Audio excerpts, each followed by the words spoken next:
ఇలా వైకుంఠంగా పిలువబడే తిరుమల క్షేత్రం ఇంతింతై వటుడింతై అన్న చందంగా ఎదిగిపోతోంది.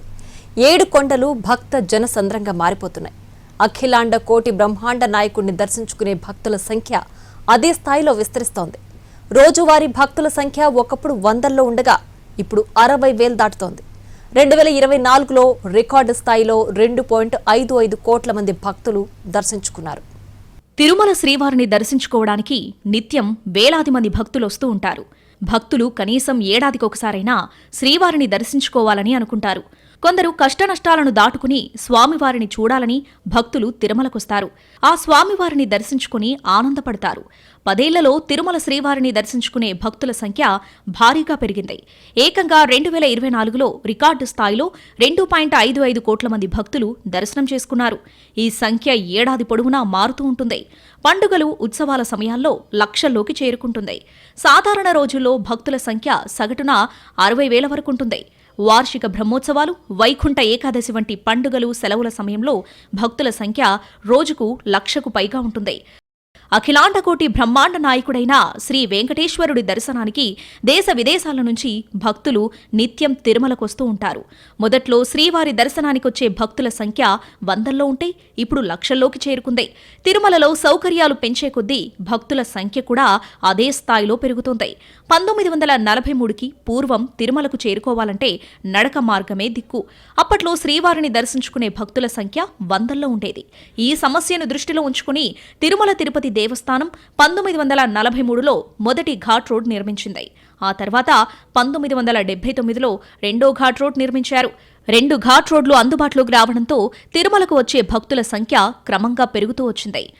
1951లో రోజుకు 619 మంది భక్తులు మాత్రమే శ్రీవారిని దర్శించుకునేవారు. అంటే ఏడాదికి 2,26,000 మందికి దర్శన భాగ్యం లభించేది.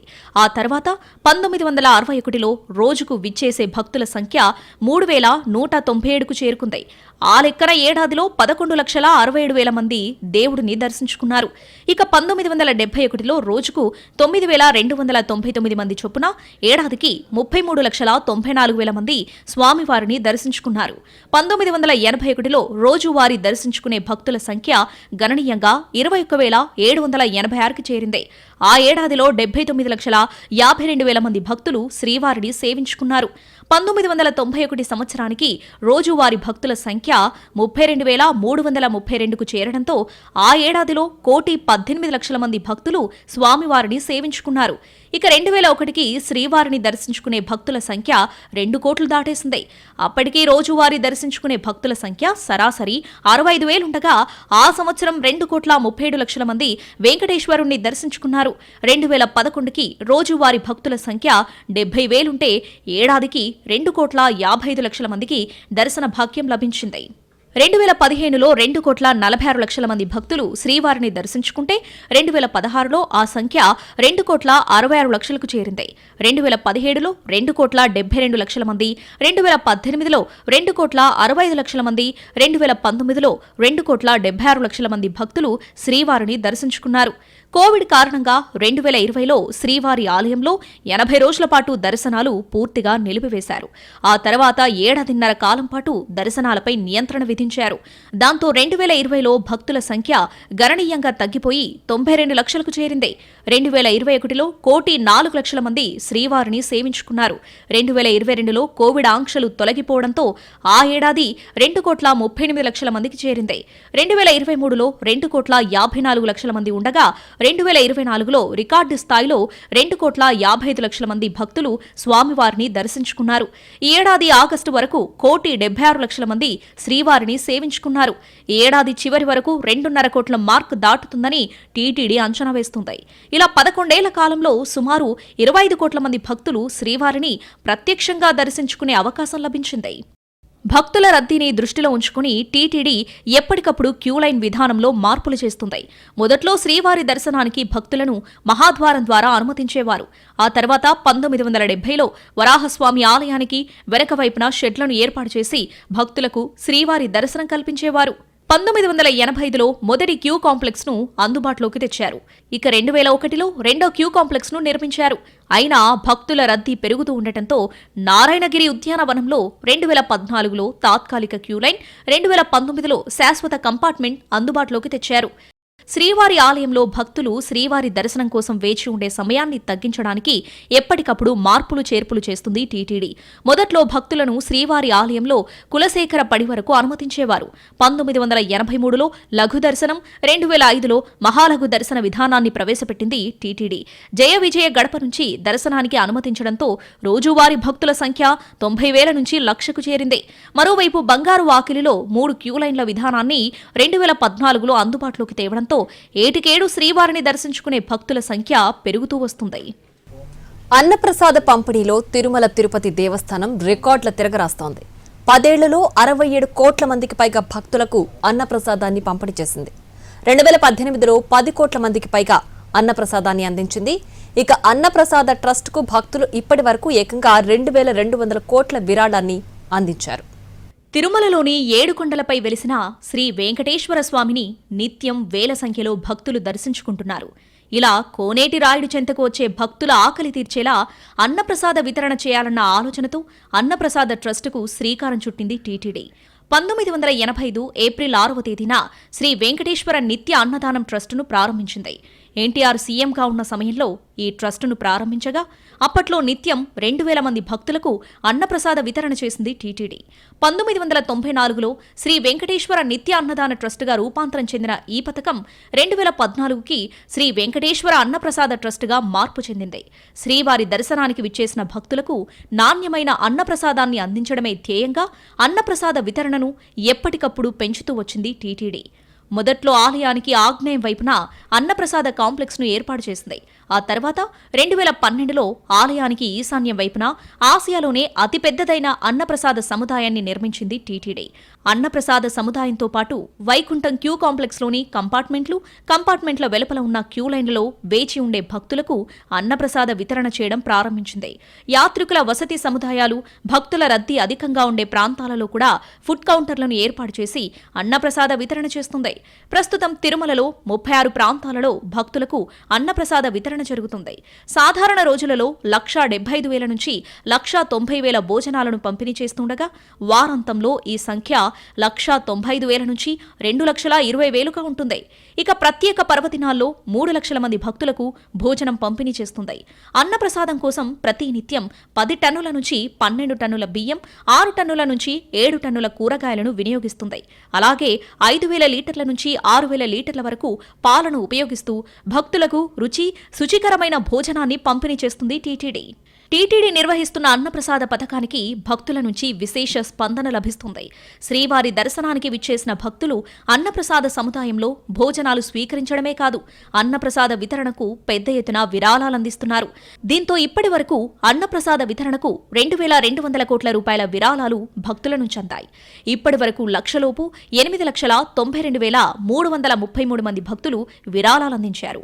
1,00,000 నుంచి 5,00,000 లోపు 67,631 మంది విరాళాలు సమర్పించారు.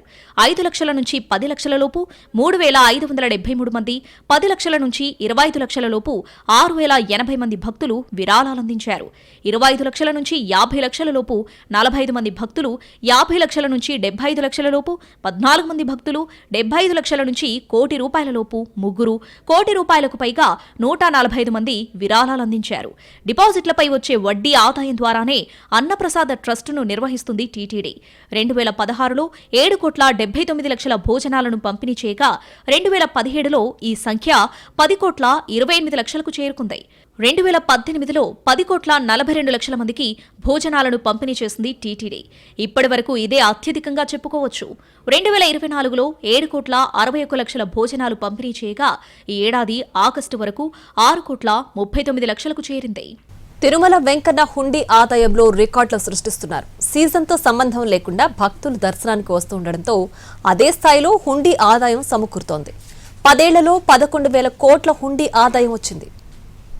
తిరుమల శ్రీవారి వైభవాన్ని ఎంత పొగిడినా అది తక్కువే అవుతుంది. 100 ఏళ్లుగా తరగని వైభవం తిరుమల సొంతం. శ్రీవారిని దర్శించుకునే భక్తుల సంఖ్యతో పాటే హుండీ ఆదాయం కూడా రికార్డు స్థాయిలో పెరుగుతూ వస్తోంది. తిరుమలకు తెలుగు రాష్ట్రాల నుంచి మాత్రమే కాకుండా ప్రపంచ దేశాల నుండి కూడా భక్తులు తరలివస్తూ ఉంటారు. సాధారణంగా ఏ ఆలయంలోనైనా సరే ఏదో ఓ సీజన్లో భక్తుల తాకిడి ఎక్కువగా ఉంటుంది. కానీ తిరుమల ఆలయంలో మాత్రం సీజన్తో సంబంధం లేకుండా భక్తులు భారీగా తరలి వస్తూనే ఉంటారు. స్వామివారికి భక్తులు హుండీలో ధనం, నగలు రూపంలో కానుకలు సమర్పిస్తూ ఉంటారు. ఇలా శ్రీవారికి నిత్యం హుండీ ద్వారా లభించే ఆదాయం 3 కోట్ల నుంచి 5 కోట్ల వరకు ఉంటుంది. నెలకు హుండీ ద్వారా 100 కోట్లకు పైగా ఆదాయం లభిస్తుంది. 100 కేజీల వరకు బంగారం కానుకల రూపంలో సమకూరుతుంది. టీటీడీ వార్షిక బడ్జెట్ రాబడిలో మొదటి స్థానం స్వామివారి హుండీ ఆదాయానికే ఉంటుంది. ఏటా భక్తుల సంఖ్య పెరగడంతో 7 కొండలవాడి హుండీ ఆదాయం రికార్డులు సృష్టిస్తోంది. 110 సంవత్సరాల క్రితం శ్రీవారి వార్షిక ఆదాయం 3.5 లక్షలు మాత్రమే. 1907, 1908లో శ్రీవారి వార్షిక ఆదాయం అక్షరాల 3,87,406 రూపాయలు మాత్రమే. 1913, 14లో వార్షిక హుండీ ఆదాయం తొలిసారి 10 లక్షల మార్కును దాటింది. 1951లో నెలకు స్వామివారి హుండీ ఆదాయం 1 లక్ష దాటింది. 1996, 97లో ఆ మొత్తం 99.8 కోట్లకు చేరింది. 1999, 2000లో 145.87 కోట్లకు పెరుగుతూ వచ్చింది.